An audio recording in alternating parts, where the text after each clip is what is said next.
Imagine losing your baby the very day she was born. The doctors tell you she didn't survive. You bury the tiny blanket they gave you and spend years mourning a child you never even had the chance to hold. Then one day in another town you see a little girl with the exact same birthmark your baby had, and suddenly your heart begins to race because a terrifying thought appears in your mind. What if your child never died? What if someone stole her? Daniel Omari was known as a calm and responsible man who lived with his wife Amina in a quiet town where people respected them both, but their lives before marriage had been very different. Amina came from a wealthy family and owned land, businesses, and properties left by her late parents, while Daniel had grown up with very little, yet Amina loved him deeply and trusted him completely.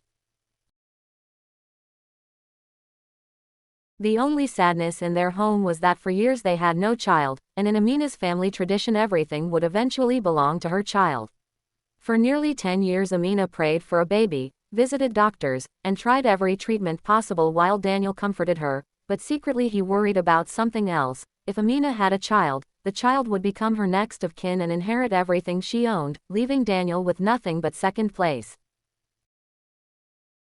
Then the miracle finally happened and Amina became pregnant, filling the house with joy as she spoke to the baby every night and imagined their future, but Daniel was thinking about something very different.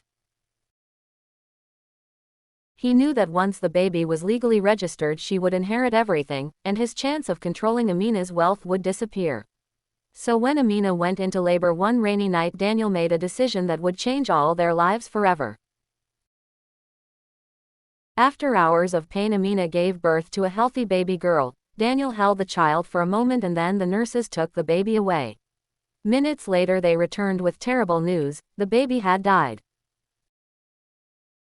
Amina's scream filled the hospital room as she collapsed in grief believing her daughter was gone forever, but the truth was far darker. Daniel had secretly bribed 2 nurses and the baby was alive. That same night he carried the newborn girl out of the hospital and drove for hours to another town where he visited a woman named Martha from his past and told her the baby's mother had died during childbirth, begging her to raise the child. Martha agreed and the baby girl was named Lila while Daniel returned home to comfort Amina as she mourned the child he had stolen. Within months the grief-stricken Amina made an important decision. She legally listed Daniel as her next of kin, giving him control over everything she owned exactly as he had planned.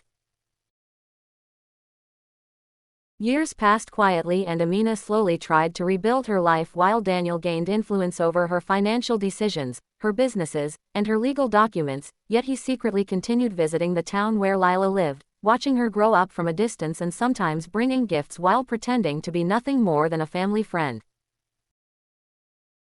10 years passed until the day fate brought Amina to that same town for business. As she walked near a busy market she saw a little girl playing outside a small house and something about the child felt strangely familiar. Then the girl turned and Amina saw the small birthmark behind her ear, the exact same mark her baby had. Amina's heart began to pound as she asked questions and discovered the house where the girl lived. When the girl opened the door and looked at her both of them felt a strange connection they couldn't explain.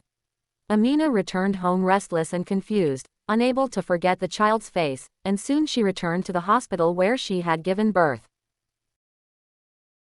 After hours of questioning one of the nurses finally broke down and confessed that the baby had never died and that Daniel had paid them to lie. In that moment Amina's entire world collapsed. That night she waited for Daniel in silence and when he entered the house he saw photographs of children spread across the table including a picture of Lila. Daniel froze as Amina asked him one question: "Why did you steal our daughter?" At first Daniel tried to deny everything but the truth slowly came out. He had taken the baby so that Amina would believe the child was gone and make him her next of kin, allowing him to control her wealth and inheritance.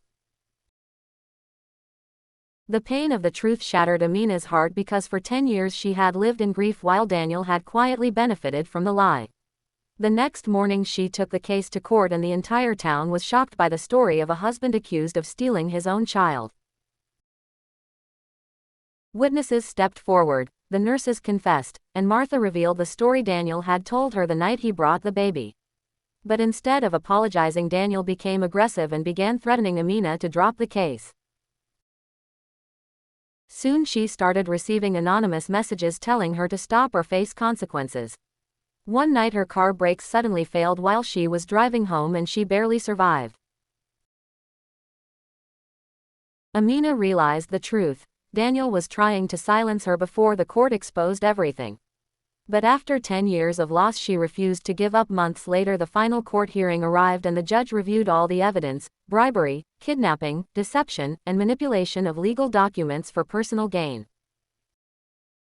The verdict was clear. Daniel had committed serious crimes and full custody of the child would be returned to Amina while Daniel lost all legal rights.